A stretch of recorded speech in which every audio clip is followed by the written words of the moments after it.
What's up, everybody? Welcome back to the channel. This is Legitical Response. We cover political news. We keep you up to date and keep you informed with everything that the government does, because the government's constantly on the move, folks, and they're constantly doing stuff we don't like. And that's what I'm here to talk about. We're here to discuss the news. We put these news stories through the logic test, and we figure out if they make any sense. And we figure out if the mainstream narrative machine is lying to us, and we figure out what the government is trying to do. And like I said, the government's constantly doing underhanded stuff that we don't like. And guess what, folks? You might be getting spied on. Yeah, they just renewed FISA. So, yeah, here we go with that again, right? Some implementation of some draconian spy methods that the government put into place after 9/11, right? After the World Trade Center attacks, they put in because, we have enemies abroad, right? But they didn't tell us that they were going to use that tool to spy on Americans. Right? And nobody likes that. It goes against the Constitution, for crying out loud. But does the government care about that? No, they justify it. And you got these congressmen and women who you would think that they were there to vote, in the interests of the constituency, but they're not there to vote in the interests of the constituency. They're only there to vote in the interests of whoever pays them more money, whoever can lobby them better, right? It just doesn't make any sense, folks, and that's why I always say we need to take a hard look at our congressmen and see exactly what the hell they're doing, because they are just blowing it, folks.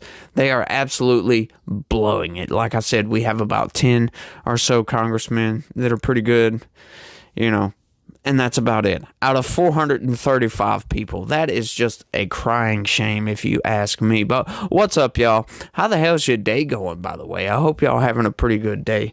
Yeah, we not really here to talk about FISA, so we here to talk about the continual destruction of our economy under the Biden administration, and that's exactly what they're doing. They are doing every single thing they can to tear down our economy for some reason, and I don't understand why, right? Like, you look at what Biden has done, with trying to cancel billions of dollars in student debt loan, filling the country with migrants, funding foreign wars all over the place. Like, why are we doing this? We're spending in a $1.7 trillion deficit, and these people want to send $60 billion to Ukraine, $20 billion to Israel, who don't need it, by the way. They seem to be doing just fine all on their own. Look, if they wanted to sell weapons to Ukraine and sell weapons to Israel, look, I may have a problem with that, but I'm not going to have such a big problem with that, because it's my taxpayer dollars that are funding a foreign war, and I really can't stand that whatsoever.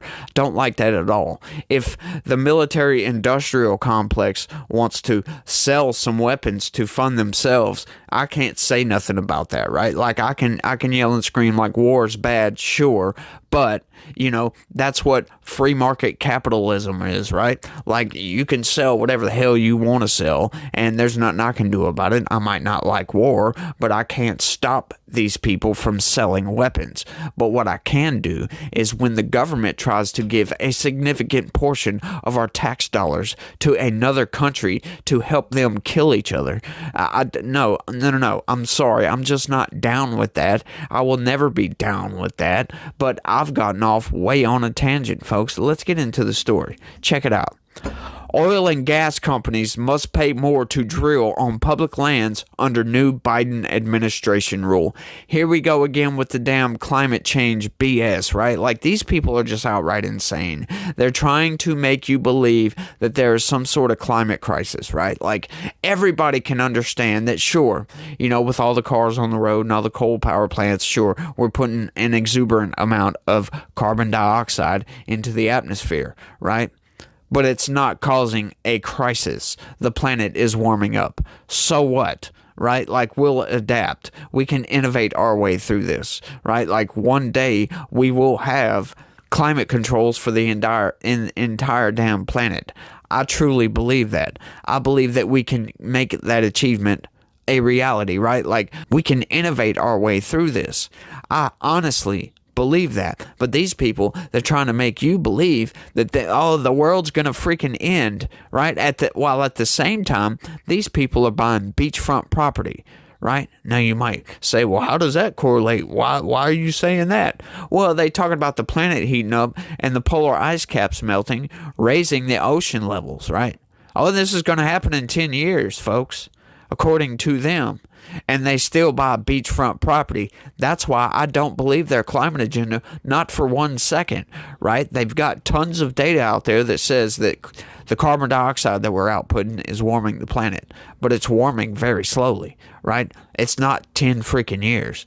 It's probably not even 100 freaking years, right? It's probably much longer than that. And at the rate that technology is developing, I do believe that we will come to some sort of solution well before that point, right? So I'm not going to buy into this. So why are these people trying to make life much harder on poor people by disproportionately making it harder for them to do everyday things? It doesn't make any damn sense. But the bad thing is that people are buying into this, right? We've got climate protesters all over the place. Like, look what they're doing in the UK, for crying out loud, right? You get these people blocking the freaking road. That's the dumbest thing I think I've ever seen, right? You're trying to stop these people from driving their cars all over the place because you don't want internal combustion engines just motoring up and down the road, but yet you block the road, causing them to just sit there and idle, making that car run longer and put more carbon dioxide into the atmosphere. It makes absolutely no sense. Like, who in the hell gave them this lame brain idea to do this? It's dumb as hell, right? And it aggravates people. It only sows more tension, right? Because we've seen those viral videos of people getting pissed off and dragging these climate protesters out of the way. These people are really, really dumb, folks, lowbrow, and they need to stop it. This whole climate agenda BS really needs to stop, right? We need to turn our focus, and instead of trying to put some sort of apocalyptic lame-brained idea into people's heads that it's going to be the apocalypse if we don't change. How about you refocus that intent and put it toward productive means of actually fixing the climate instead of trying to tear down society and the economy? It just blows my freaking mind. Sorry. Oil and gas companies will have to pay more to drill on public lands and satisfy stronger requirements to clean up old or abandoned wells, according to a final rule issued Friday by the Biden administration. The Interior Department's rule raises royalty rates for oil drilling by more than a third to 16.67% in accordance with the sweeping 2002 climate law approved by Congress. The previous rate of 12.5% paid by oil and gas companies for federal drilling rights had remained unchanged for a century. The federal rate was significantly lower than what many states and private landowners charge for drilling leases on state or private lands. The new rule does not go so far as to prohibit new oil and gas leasing on public lands, as many environmental groups have urged, and as Democratic President Joe Biden promised during the 2020 campaign, but officials said the proposal would lead to a more responsible leasing process that provides a better return to U.S. taxpayer dollars. Now, I would love for them to explain how the hell the government charging oil companies more to drill on public lands would be a better return for taxpayers, right? Like, I'm not some sort of economist genius or anything like that. I just know cursory economic knowledge, right? I don't know a lot about the economy. I just know basic stuff, right? But that doesn't make sense to me, folks. If anybody down, watching this video can let me know down in the comment section how the hell the federal government charging an oil company more money to drill for the oil that the federal government and the federal government's people need on a daily basis, how the hell is that going to pay off the U.S. taxpayer dollar, right? Because now these oil and gas companies, they're going to have to raise their rates of gas and charge us more money to pay for that increase, right? Like, I'm just not seeing the logic here, right? Like I understand I could be missing something from this equation, But like I said, if somebody in the comments knows the answer to this question, please let me know down in the comment section, because I would love to know, because that is a very large logical inconsistency to me. Because how does giving the federal government more money help me, considering the fact that they're spending in a $1.7 trillion deficit? How does that help the U.S. taxpayer dollar? I have no freaking clue. The plan codifies provisions in the climate law known as the Inflation Reduction Act, as well as the 2021 Infrastructure Law and recommendations from an Interior Department report on oil and gas leasing issued in 2021. These are the most significant reforms to the federal oil and gas leasing program in decades, and they will cut wasteful speculation. Increase returns for the public and protect taxpayers from being saddled with the cost of environmental cleanups, Interior Secretary Deb Haaland said. How is that going to do any of those things? Like, what the hell? How is the federal government charging more to oil and gas companies to drill on their lands going to cut wasteful speculation? How is that going to help the U.S. taxpayer dollar? And how will that also increase returns for the public and protect taxpayers from being saddled with the cost of environmental cleanups? I don't get that one either. Like, how are these things correlating, right? How? To help us with an environmental cleanup, that would suggest that there is a spill somewhere, right? And these oil spills don't happen all that often, or at least not ones where the federal government has to come in and clean it up. Right? Usually if a minor spill happens, the company that spilled it has to clean it up, right? And they have to pay for that out of pocket. So they're either lying to us or I'm missing something. Along with the efforts to clean up so-called orphaned or abandoned wells, these reforms will help safeguard the health of our public lands and nearby communities for generations to come, Haaland said.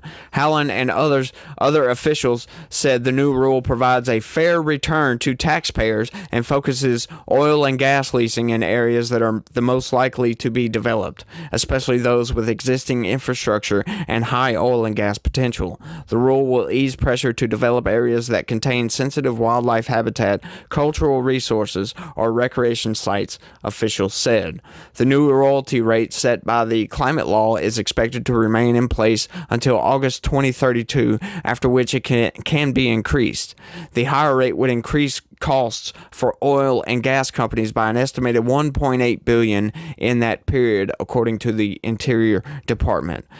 The rule also would increase the minimum leasing bond paid by energy companies to $150,000 compared with the previous $10,000 established in 1960. The higher bond requirement is intended to ensure that companies meet their obligations to clean up drilling sites after they are done or cap wells that are abandoned. Shouldn't we have regulations to do that anyway? Why the hell charging them? God dang, that's like, what? A 1,500% increase in the bond requirement. How is that going to help? Like, why can't you just regulate these people and tell them, look, cap off your damn oil well? Why do you got to charge them a higher bond, right? Once again, that's going to cut into the oil and gas prices or the energy prices, because this is oil and, some places do have natural gas power plants, right? Like, it's going to affect that as well. LNG for sure, right? Like, capping off some of these wells, they should do that anyway, right? Doesn't that make sense to you and to me? So why are they telling us that charging them a higher bond rate is going to ensure the safety that, or make sure that these people cap off their well? Right? Like, we don't have regulations for that or something? Like, come on, folks, let's logically work through this. It's like I'm wildly misunderstanding what the hell is going on here or something, or these people are outright just lying. I've looked into this. We have regulations that all these companies have to cap these wells and clean up their sites when they're done. So how is charging them more money going to help taxpayers at all? Like, I really don't understand that. The previous level was far too low to force companies to act, and it did not cover potential costs to reclaim a well, officials said. As a result, taxpayers frequently ended up covering cleanup costs for abandoned or depleted wells if an operator refused to do so or declares bankruptcy. Right? No, there's regulations against that.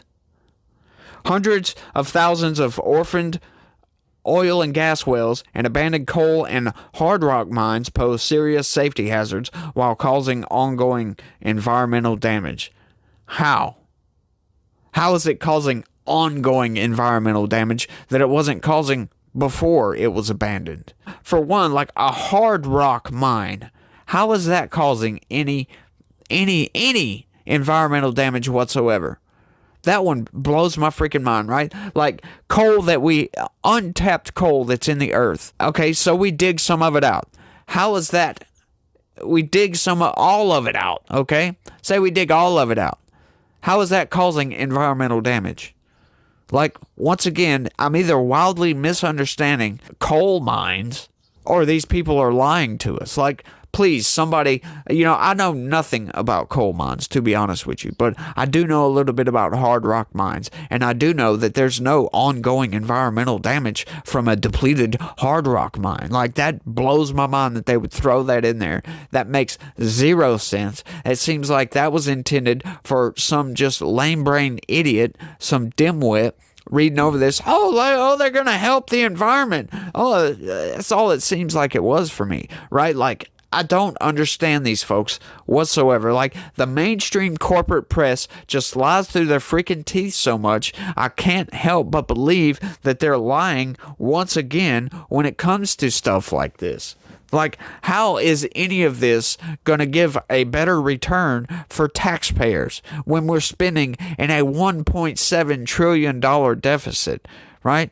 Once again, if I'm overlooking something or if I'm just being wildly ignorant on this issue, please let me know down in the comment section. I'm sure somebody out there knows a little bit more about this than I do. That also blows my mind. Like, how could a depleted, even oil, right? Like, it's already in the earth. How is it going to cause more environmental damage than it was causing before it was depleted, right? Like, I don't understand these folks whatsoever. And, I do know that there is regulations that when these oil mines are, these oil wells are completely drained, they have to cap them off, right? And the company has to pay for that. So, therefore, that goes into the cost of the oil and gas that we have to pay for at the pump. This just seems like something to pander to the climate religious zealots out there. That's all it seems like to me. They're just pandering to their base to say, oh, look, we're doing something for climate change. But all they're doing is making gas more expensive, right? Like gasoline and natural gas more expensive, right? Like Biden trying to shut down all the oil and leases out in the Gulf of Mexico. That's going to destroy the oil and gas industry, right? Like, this dude is outright insane. This is one of the backbones of our economy. And Joe Biden doesn't seem to understand the economy whatsoever. All he understands is the lobby and pandering to his base, because that's the only things he seems to do is pander to his base. I mean, allowing 10 million migrants to come across the border in 3 years is absolutely insane. Trying to pay off billions of dollars in student loan debt is absolutely insane, especially when the Supreme Court told him, no, you cannot do this. But yet, he does it anyway, right? Federal law says you can't allow migrants to come into this country illegally. He does it anyway, right? The vast majority of people in this country say we don't want to fund a foreign war, and they do it anyway. It's like, who is in control here, right? Like, the people are supposed to be in control of Congress, right? But it seems like the lobbyists are in control of the country, and you and I are just along for the ride, and there's nothing we can do about it. But yeah, I want y'all to let me know what y'all think about all this down in the comments section, because, like I said, I'm either wildly misunderstanding this, which I really don't think I am. I sure hope I'm not, because that would make this video just completely ridiculous. But y'all let me know what y'all think about this stupid ass rule that just is gonna cost us more at the pump. Y'all let me know what y'all think down in the comment section. That's all I got for this one. I want to thank everybody for watching, and y'all try to have a good day and stay legitical. Peace.